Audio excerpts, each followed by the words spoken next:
Good morning, Elizabeth. It's great to have a moment after all these months to spend some time talking about how we got here. And I'd really like to hear from you about, you launched this Business for American Promise chapter despite having a very, very busy work life. And I think it would be helpful if you talked a bit about what inspired you to devote your very limited volunteer time to this. And what, if anything, reinforces that choice for you? Fantastic, thank you. And I'm also glad we have a chance to reflect like this.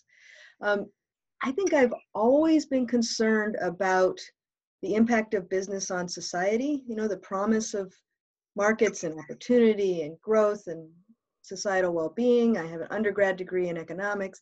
There was a promise there that was interesting to me. And I also saw in practice through my consulting work that it didn't always turn out that way. That business didn't always have a good impact on society. I study values questions, and the societal context didn't always foster the best of business. So I've always been interested in that. And then in 2012, I had this incredible opportunity to go to be part of this lab with Larry Lessig at the Safra Center at Harvard to study how do organizations fulfill their purpose. And through that process, I learned a lot about how the rule changes that have enabled unlimited political spending and fostered pay-to-play politics have been affecting our republic and representative democracy, but not too many people have been talking about how that affects the economy. That's where I think there's some really interesting work to be done.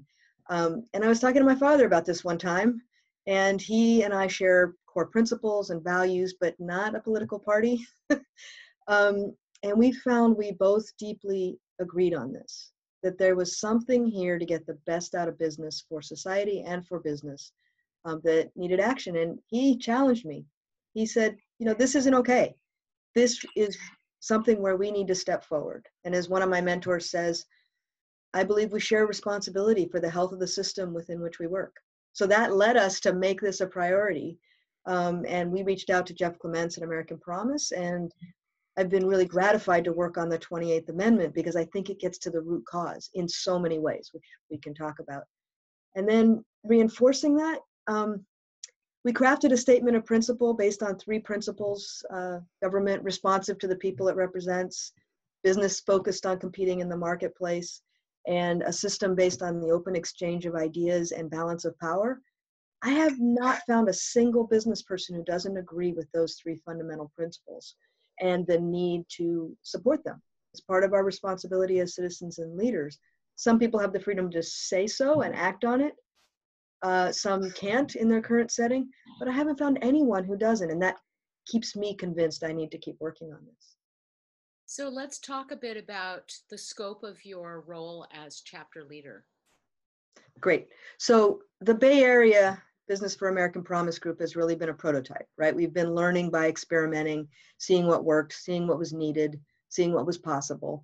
And I think I would distill down what I've learned as the group asked me to take this chapter leader equivalent role, is really to be the drumbeat for the group, right? I mean, BAP chapters, the idea from the very beginning has been, what are you passionate about locally?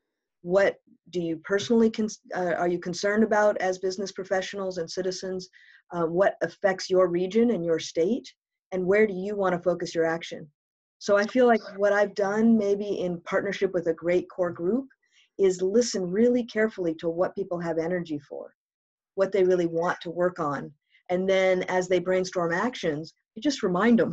I just literally keep track of what is it we said we wanted to do. We found it really helps to set goals, kind of thinking business best practices, and then circle back and we said we wanted to do this, who's doing what can we do next? Really noticing who has energy and who's getting sparked by a conversation. A lot of our events are these educational forums, and you want to watch for who has some energy here that if we were to craft an invitation or a way to engage, that they might want to do it, that would be efficient for them. I think those are maybe the main part of the chapter leader role as we're thinking to repeat it. the drumbeat and noticing who might want to step forward and reminding them of what they said they wanted to do and offering support for how to do it. I want to add that deadlines have been extremely helpful and important, and you've been really great about articulating or meeting with people around those mutual expectations. Fantastic. And I think that there's a real important role for that. I think project management skills kind of come in here, and that's a good background for a chapter leader to have with the deadlines, and that kind of prompts people to take action. Others, if they're powerful people, they don't have time to think about all that, and we can help them do what they want to do with the least amount of effort.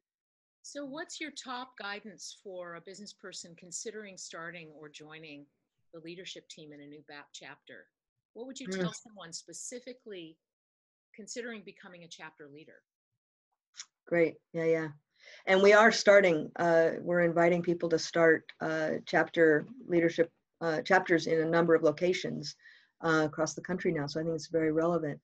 I think really the process is first to sort out where you stand and why, right? Just as in business, you're going to need to know your why rather than just jumping into action. So sorting out what exactly is going on with pay-to-play politics, how is it affecting things, how is it affecting the topics I care about and my principles, what I believe deeply in, what do I feel, what troubles me. Sometimes I ask people more provocatively, what pisses you off about the current state of affairs? And to sort that out for yourself so you know why you would do this and where it fits in your priorities. How does this fit your sense of leadership and citizenship? And as you're doing that, I would encourage you to start to reach out to colleagues. And this is an important threshold. I've had to experiment with this myself, but you need a core group, right? We talk about 4 captains and a chapter leader. You're going to need that group that also knows why they're doing this. And so start to have that conversation with colleagues who have a perspective on business, right? There's something very powerful about bringing a business voice to this conversation. I think it's much needed. So there's this moment where I have found if I ask people once, if they'd be interested in a conversation on a more personal note, and then we go out to a dinner, a coffee, a glass of wine, whatever's comfortable for us, and start to have an informal conversation about what we know about the trends, how it affects what we care about. And that's where you do a lot of listening.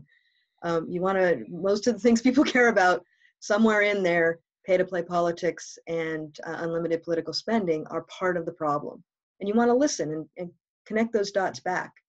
And if you find together that this is an area of service, this is something that's a priority for me, I feel this is part of my role where I can contribute, and this is important enough to have my attention as a citizen and as a leader, then you can start to say, okay, what do we want to do in our chapter? Where do we want to focus?